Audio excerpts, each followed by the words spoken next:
Here we go again, folks. The Penguins' next obstacle blocking the pathway of their miraculous three-peat effort is, naturally, a second-round clash with the Washington Capitals.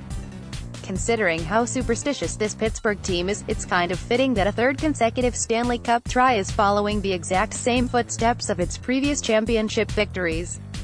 What would a salary cap-era Penguins Cup be without ripping out the hearts of every single Capital player and fan, and then banishing them to the golf links after round 2? Well, let's not get ahead of ourselves just yet. Much like my breakdown from the Penguins-Flyers series, I'm going to delve into the intricate parts of this Washington team, including a look back at previous regular season matchups between the Penguins, combing over the Capitals' performance during their Round 1 series with the Blue Jackets, some brief systems talk, coaching style, how the Penguins can exploit them, and, of course, pertinent advanced stats. If you need some assistance with all the references to advanced metrics used in this article, use Charlie O'Connor's, from The Athletic Philadelphia, brilliant and easy explanation of them all.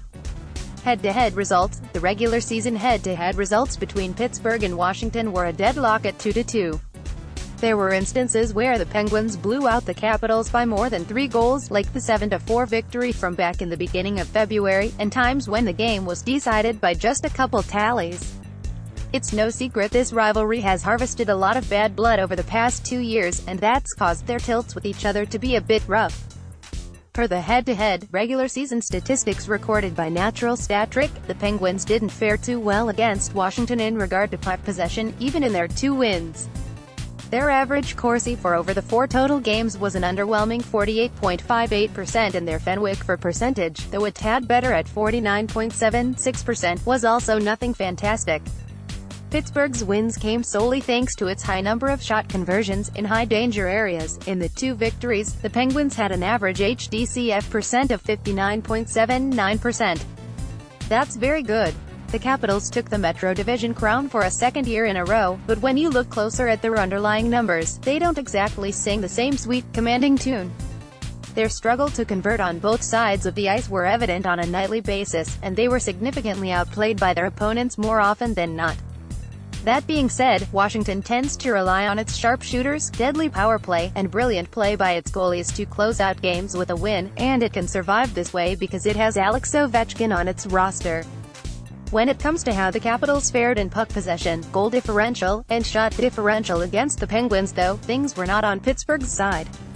Washington tilted the ice in their favor, recording an average 51.40% Corsi for, 50.24% Fenwick for, and a 52.40 shots for percent.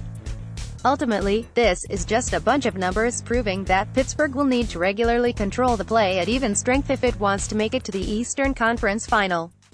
Matchups above. We have the line combination matchups from the most recent Penguins-Capitals game from the beginning of April.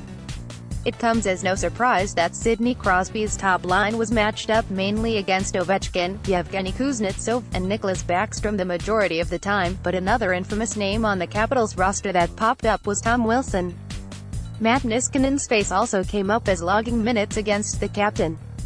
Knowing both of their histories against Crosby, that's unnerving, but I fully expect those matchups to continue in this series.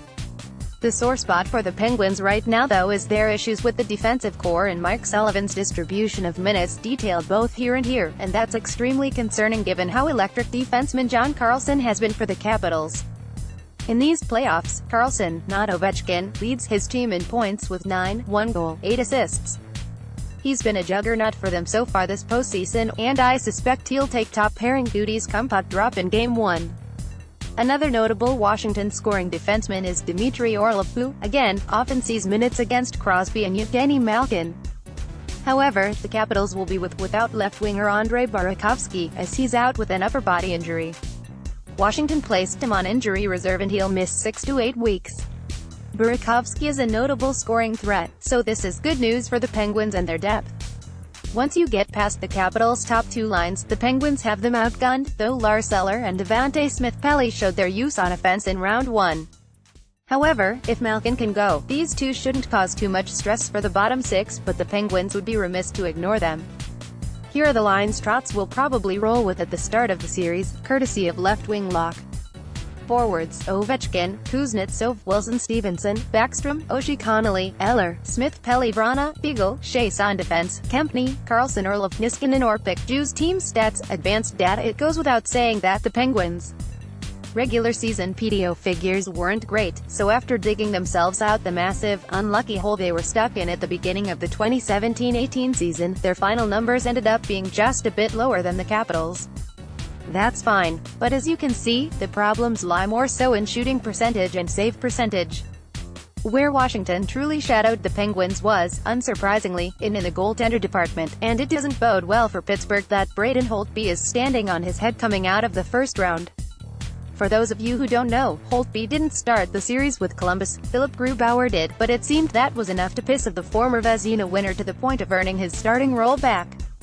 According to Corsica Hockey, Holtby put up a 93.7% save percentage and a 92.1% expected save percentage, equaling a 1.56 SV% differential whenever he returned between the pipes in round 1. Those numbers blew Grubauer right out of the water. Though, a lot of my focus was drawn to how Pittsburgh owned the Capitals in a couple important even-strength advanced metrics from the regular season, higher Corsi for and higher expected goals percentages. As you can see, the only event-strength stat Washington beats the Penguins in is goals for percentage, which can be remedied. Considering the forward depth the Capitals have, these numbers are kind of startling. Sure, the Penguins possess probably the deepest team in the playoffs, save for maybe the Nashville Predators, but being ranked 24th, 25th, and 26th in the NHL respectively for the first three aforementioned metrics isn't a good look for this Washington team. That being said, the Capitals do have a top 10 ranked power play, 7th to be exact, which is kind of a no-brainer when you remember Ovechkin's best Brett Hull impersonation in power play production from his office, the left face-off circle. What's even more impressive is Holtby's numbers on the penalty kill this postseason. He was perfect, yes, 100% perfect, down a man against Columbus, had an expected save percentage of 88.6%, and had an incredible 11.4 SV% differential. It was the Blue Jackets' undoing, the dagger to their hearts.